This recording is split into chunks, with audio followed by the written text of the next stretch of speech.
Assalamualaikum warahmatullahi wabarakatuh. Ketemu lagi di Bisa Bagus, bincang santai bareng Gus. Ini hari ini kita kedatangan tamu istimewa, Pak Dr. Jamal MPD.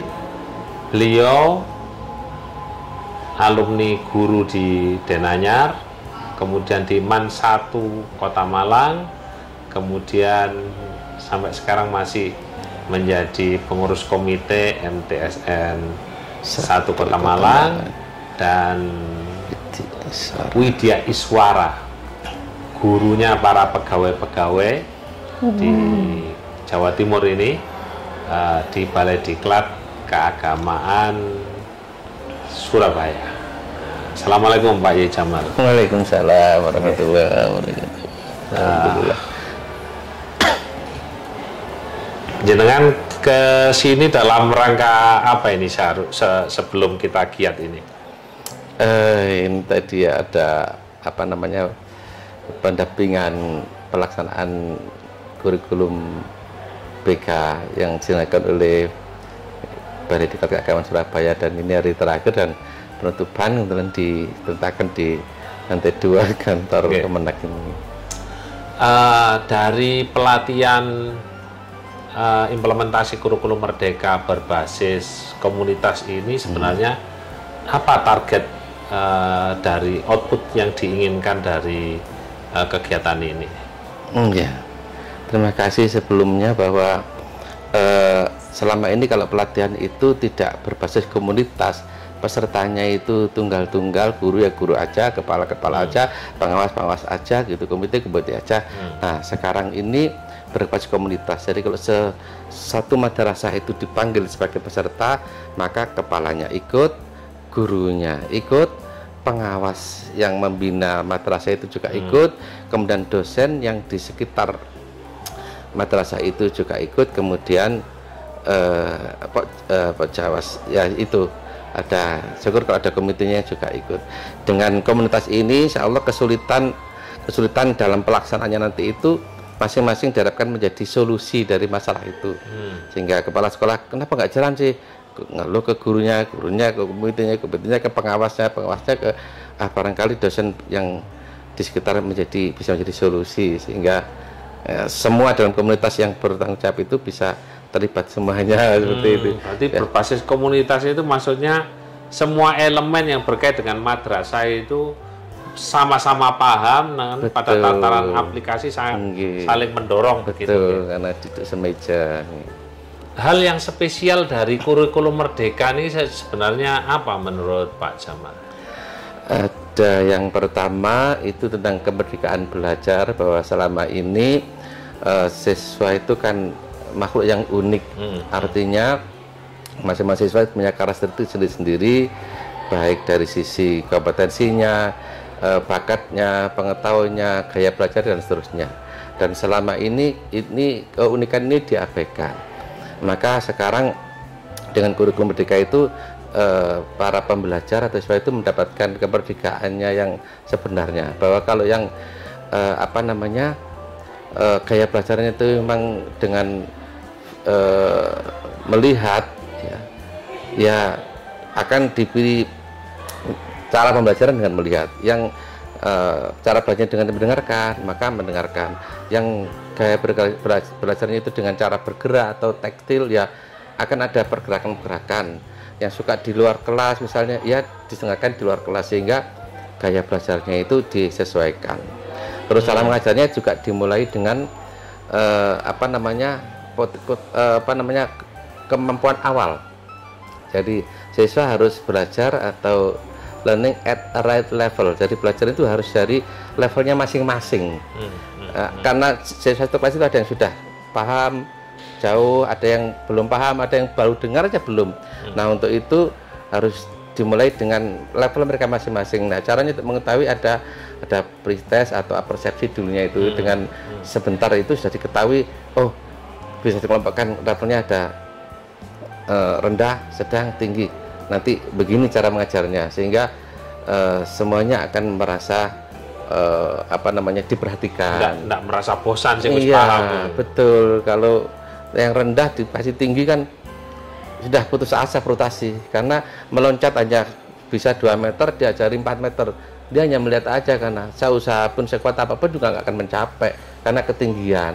Nah, begitu ya sebaliknya, kalau yang sudah tinggi diajari yang rendah, apaan ini, jadi bosen karena sudah paham kok diajari lagi, seperti itu kurang lebihnya. Yang kedua itu tentang pengembangan akhlak dalam bahasa agama atau karakter dalam bahasa hukum umum itu, bahwa selain mengajar itu juga harus mengembangkan karakter yang baik yang disebut dengan atau pelajar Pancasila dan pelajar rahmatan lil alamin itu sudah disarikan dalam nilai-nilai gitu, di mana nilai-nilai juga sudah ada sub nilai-nilai yang itu harus diajarkan di sekolah melalui di luar intrakurikuler yang sebetulnya selama ini sudah disarankan oleh pemerintah, programnya pembelajaran penguatan karakter di sekolah itu, tapi sifatnya anjuran di mana setiap guru menginsetkan karakter yang mulia tadi itu di setiap kali mengajar, sehingga tidak hanya guru agama, semua guru di madrasah adalah guru akhlak yang harus menginsetkan itu. Tapi karena implementasinya itu banyak yang guru lupa, dalam arti masih mengajar mapelnya masing-masing saja tapi tidak mengembangkan karakter, maka anjuran itu gugur.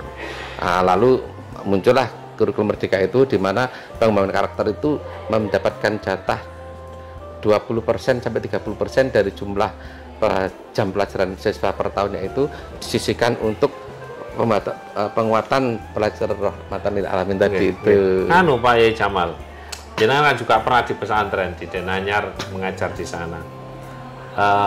Pendidikan karakter atau akhlak itu kan lebih ke perilaku. Perilaku itu dalam perspektif orang-orang pesantren kan bahasanya harus bahasa contoh, tidak teori. Betul. Kemudian gimana caranya? Kalau orang-orang pesantren itu tinggal lihat aja kiainya dalam 24 jam. Sementara di madrasah itu kan ada keterbatasan waktu, kemudian kepadatan materi yang dipelajari lebih banyak dari di sekolah-sekolah umum karena ada plus tambahan agama-agama itu. Bagaimana karakter bahasa contoh itu bisa dikembangkan dalam proses belajar mengajar yang sangat pendek waktunya itu? Oke, yang pertama memang dari sisi guru kualifikasinya memang harus, makanya ada kompetensi guru itu ada 4, salah satunya adalah karakter perilaku pribadi si guru itu harus memang baik, jadi gurunya memang sudah baik. Yang berikutnya, kalau mengajar di pembelajaran itu tidak hanya berhenti sampai pada pemahaman, jadi harus ada banyak prakteknya, sehingga kalau dengan mencoba, dengan melaksanakan, dan itu diberi waktu sampai dengan praktek semuanya. Sehingga kalau sekarang banyak guru yang kok kelebihan waktu karena emang nggak sampai praktek, tapi kalau sampai praktek insya Allah malah kekurangan waktu, karena praktek itu bisa praktek pertama, praktek kedua, ketiga, seperti itu sampai terampil. Jadi diberi pengalaman real, diberi kasus, atau diajak misalnya untuk datang keluar untuk belajar ke komunitas di luar madrasah misalnya. Jadi di dalam kurikulum Merdeka itu ada istilah belajar itu tidak hanya dibatasi oleh ruang di dalam kelas, tapi juga semua orang adalah sumber belajar, sehingga bisa keluar ke dunia usaha, dunia industri, dan seterusnya. Maka ketika misalnya diajak keluar, sekarang praktek wawancara atau nanya. Nah, dari nanya itu harus ada kesopanan ketika bertanya. Jadi nempel di situ. Sebaiknya salam dulu kalau mau nanyai, kula nuwun dulu, baru kemudian menyusun pertanyaan pun juga disusun dengan baik, baru kemudian melakukan wawancara. Jadi ada bertanyanya, ada menanggapi, kalau diajak berbicara itu harus memandang, dan seterusnya itu nempel di situ, sehingga karakter masuk. Jadi karakter tidak diajarkan dengan sopan iyalah, bukan begitu, tapi ada kegiatan yang siswa mengalami, dan di situ harus mempraktekkan sopan itu. Seperti bahasa contoh itu, memberi contoh itu. Tidak diajarkan tapi langsung dipraktekkan. Seperti itu. Tapi meskipun langsung dipraktekkan kan. Kalau buat nonton role model ini kan, nah, kalau di pesantren itu kan role modelnya langsung kiai. Ya, kita tinggal lihat kiai itu kalau memperlakukan muridnya seperti apa, memperlakukan tamunya seperti apa, otomatis mereka meniru kan begitu. Kalau kemudian pendidikan karakter itu harus nempel ke semua pengajar-pengajar, berarti semua pengajar-pengajar ini kan harus jadi role model, harus mampu menjadi role model begitu. Betul sekali. Betul sekali. Cuma nanti masalahnya kan gitu. Dalam rekrutmen pegawai kita itu kemampuan memberi contoh, memberi akhlakul karimah itu kan tidak jadi pointer. Gimana kalau ngatasinya begitu itu, Pak? Jenengan sebagai gurunya para pegawai, ketika menemukan mutu-mutu para pendidik yang dalam tanda kutip di bawah standar karena mereka tidak mampu menjadi role model. Strategi apa yang dilakukan oleh BDK untuk mengatasi begini nih? Yang pertama, role-nya itu aturannya sudah ada. Kalau misalnya di pejabat struktural mesti harus lolos seleksi dulu yang dilakukan oleh pemerintah. Kita percaya saja bahwa yang lulus itu sudah pasti insya Allah dapat menjadi contoh bagi masyarakat. Tetapi kalau untuk yang pegawai yang non pemerintah, dalam arti yang diangkat sendiri oleh yayasan atau diangkat oleh komite karena bertempat di sekolah yang negeri, tapi ini bukan negeri, maka seleksinya harus sudah bagus, dilihat bobotnya itu, sehingga nanti akan endingnya itu tidak malah menjadi semacam duri dalam daging, tapi sudah diseleksi dulu tentang akhlaknya dan bila perlu mungkin sampai ke akidahnya, supaya yang mengajar itu tidak membawa sesuatu yang asing, tidak mengajarkan sesuatu yang asing di madrasah yang tempat mengajar itu. Saya kira seperti itu. Dan kalau misalnya yang PNS, tes-tesnya itu sekarang juga sudah ada tes TKD, kemudian tes bidang, jadi untuk bidang, dan juga ada wawancara, di mana dalam waktu wawancara yang sesingkat itu para penguji harus bisa memilih orang yang tepat untuk diterima dari sekian yang datang itu. Jadi wawancaranya mungkin 10 menit, 5 menit, tapi dari itu sudah harus ke potret, ini dia yang saya cari. Jangan sampai diterima tiba-tiba loh lah kok gini. Nah, itu berarti karakternya kurang, pemahaman tentang perilaku masih belum bagus dari si pengujinya itu. Saya kira seperti itu. Dari giat ini nantinya pelatihan implementasi kurikulum merdeka berbasis komunitas ini ada evaluasinya enggak? Istilahnya monitoring, evaluasi. Kira-kira sejauh mana bisa berjalan dari hasil pelatihan ini? Sebagai pengajar saya juga dimonitor karena monitor oleh Pusdiklat, oleh Badan Litbang dan Diklat, dan oleh Kementerian. Jadi misalnya dalam pendampingan seperti 5 kali pendampingan, saya melakukan pendampingan ke daerah juga, di situ hasilnya apa, diupload, diunggah. Yang kedua, materinya apa, hasilnya apa, diupload, diunggah. Jadi ada yang harus kita unggah sebagai hasilnya itu, sehingga bisa dimantau, dan itu yang punya link itu pusat, sehingga bisa, bahkan kalau misalnya saya belum mengupload nilai misalnya, atau belum memberikan saran apa perbaikan dari pertemuan yang keberapa itu ya, saya kemudian seperti kemarin Pak Jamal belum munggah ya, apa loh, sudah belum, loh iya baru saya ketik, jadi terpantau langsung karena online tadi itu. Maksud saya ke kawan-kawan yang ikut jadi peserta ini jenengan monitoring terus kah, atau perkembangannya dari apa yang dilakukan oleh BDK ini sudah sesuai dengan pelatihannya atau enggak? Baik, biasanya kalau setelah merencanakan, melaksanakan, ada pemantauan pada saat pelaksanaan, terakhir ada evaluasi. Evaluasi itu ada programnya sendiri dari Balai sebagai penyelenggara diklat, namanya evaluasi program di akhir tahun biasanya. Bentar lagi ini ada kumpulan di mana kalau secara pertemuan biasanya ya mengumpulkan atau Balai dengan utusan surat tugas ke Kemenak itu untuk membawa instrumen, kemudian dikumpulkan di Kemenak mewakili atasan. Jadi yang ditanyai itu atasan dari peserta, teman dari peserta, terus murid. Dalam hal ini kalau siswa berarti kalau guru berarti murid. Jadi muridnya ditanya, bener ya guru mengulang ini. Kalau temannya yang ditanya itu, apakah temanmu sudah melakukan ini? Kalau atasnya gitu, apakah guru yang ini biasanya kalau atasnya itu kepala ya, kepala madrasah. Itu apakah guru ini sudah melaksanakan ini gitu. Ada instrumen yang dikirim untuk dari memantau pelaksanaan itu. Dari situ direkap per kota, per seluruh provinsi, lalu menjadikan kesimpulan secara minimum untuk menjadi apa yang kurang. Kenapa kok masih seperti ini, sehingga yang kurang itu akan menjadi program yang akan datang perbaikannya gitu. Baik. Ini ngomong-ngomong yang lain. Kurikulum Merdeka.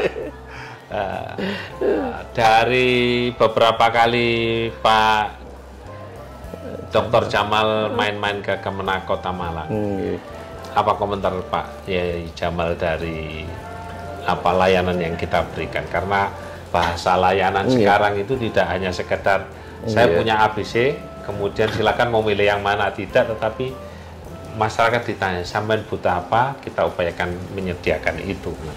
Itulah kenapa kemudian di Malang, Mall Malang pelayanan publik di Kota Malang itu, Niku juga menyediakan layanan untuk kawan-kawan yang dari Kabupaten Malang, meskipun tempatnya di Kota Malang. Yang menyediakan pemerintah Kota Malang diberikan slot untuk kawan-kawan Kabupaten Malang biar tidak kecelek, gitu. Karena ini optimalisasi layanan. Nah, untuk kita butuh koreksi, butuh testimoni dari masyarakat, utamanya Pak Dr. Jamal ini gurunya para pegawai, juga alumni komunitas Kemenak Kota Malang, sehingga kita butuh koreksi apa yang mau diberikan untuk Kemenak Kota Malang, atau testimoni apa yang diberikan Kemenak Kota Malang berkaitan dengan layanan kita? Ini yang terakhir itu yang pernah satu kunjungan ke Malang itu pas barengan di convention hall itu ada nikah massal, yaitu luar biasa. Isbat massal ya, itu yang saya lihat ada beberapa pasang dengan ini. Saya kemudian berpikir begini, ini nanti kalau ada orang yang memanfaatkan untuk kejahatan dalam arti untuk keperluan nggak baik, ini apa nggak bahaya ya gitu. Kemudian saya nanya kepada orang Kemenak pada waktu itu yang ada di madrasah, kebetulan juga panitia dalam ini. Kemudian keluhan itu ternyata sampai ke ke portalnya Kemenak, kemudian sampai ke dijawab oleh kamu terlalu apa yang jawab, ya Allah, keluhan saya itu jawab, dan jawabannya itu luar biasa, rigid, detail, rinci, fikihnya dapat. Jadi tidak serta-merta orang yang mengaku atau mengajukan itu kemudian langsung mendapatkan sertifikat nikah atau dinikahkan gitu, tapi dilihat historinya seperti apa, dilihat konteksnya, lihat kasus per kasus, sehingga ada yang dikabulkan, artinya diberi sertifikat nikah atau dinikahkan, tetapi ada juga yang tidak, kalau memang secara syar'i memang tidak dibenarkan. Jadi itu luar biasa. Itu kalau dikatakan testimoni sebagai pembaca yang mengikuti Partai Kemenak Kota Malang merasa puas dan mantap ya, alhamdulillah. Jadi kita memang kawan-kawan pemirsa, kita punya satu rubrik di media Malang Posko Media niku setiap Jumat itu kita sudah menjalankan sekitar 3-4 tahun berjalan. Awalnya hanya setiap Ramadan, kemudian 2 tahun terakhir ini setiap Jumat kita menjawab keluhan-keluhan masyarakat melalui media cetak maupun media online. Jadi termasuk ketika jenengan mempertanyakan kerjasama kita untuk isbat massal itu, kita jawab itu karena kita sukacita harus memberikan edukasi ke masyarakat agar masyarakat itu memahami, tidak kemudian hanya sekedar mencibir, tetapi juga memahami. Oke. Alhamdulillah. Ada koreksi lagi kah di layanan kita ada di depan ini? Panjenengan apakah kurang ramah atau? Alhamdulillah dengan spontanitas seperti ini kan juga spontanitas kita berkunjung ke sini dalam suatu acara kemudian lalu terjadi bincang-bincang bareng yang seperti ini ya, bareng santai bareng Gus itu luar biasa. Biasanya kesempurnaan seperti itu kelihatan aslinya, sehingga kalau pengen yang nggak neko-neko ya di sini tidak ada setting-setting atau apa gitu ya seperti ini bintang bareng gitu ya. Saya kira layanan kami di luar kira-kira kurang ramahkah atau sudah cukup ramah atau harus diperbaiki koreksi dari kawan-kawan FO kita? Yang jelas kepuasan lebih, wah ini ada inovasi baru dan kita merasa ketika ada masalah direspon itu puas. Jadi tidak dibiarin, tapi bahkan ketika tidak tanya langsung kepada kepada Gus ya, kepada kemenaknya, itu langsung sudah masuk dan kemudian dijawab dengan bagus. Jadi responnya sudah istilahnya itu quick respon, bagian dari salah satu kepuasan itu karena cepat direspon gitu itu. Terakhir ada saran untuk kita enggak Pak Jamal? Silakan saran untuk Kementerian Agama karena kita proses menuju ZIWBK kan. Saran untuk Kementerian Kota Malang khususnya cepat tetap setia mendengar, melihat keluhan-keluhan yang terjadi meskipun tidak ditanyakan, direspon. Kadang orang tidak selalu berani untuk mengeluhkan, menyampaikan, mengekspresikan keluhannya itu seperti itu. Dan yang kedua, tetap berinovasi karena hanya dengan inovasi itulah ada seninya di situ, ada kebaruan di situ dan ada ketidakbosanan dan sesuatu yang hebat ya muncul tanpa inovasi tidak ada kebaruan yang berprestasi yang luar biasa. Tetap berinovasi saya. Terima kasih. Matur nuwun. Kawan-kawan, inilah Bisa Bagus kali ini kita bincang sama Widya Iswara dari Balai Diklat Surabaya yang hari ini ada pelatihan untuk kurikulum Merdeka. Kita sempatkan untuk meminta testimoni beliau. Jadi beliau sempat mengkritisi sebelum berkenalan dengan saya, sudah mengkritisi dulu terhadap program kita, tetapi kritisi itu meskipun tidak disampaikan ke kita langsung upayakan jawab melalui berbagai macam media, dan beliau merespon baik kegiatan jawaban dari Kemenak Kota Malang, dan moga-moga masukan dan testimoni Pak Dr. Jamal ini bisa melejut kita untuk berbuat lebih baik dan lebih baik lagi. Sekian, Assalamualaikum warahmatullahi wabarakatuh. Waalaikumsalam warahmatullahi wabarakatuh.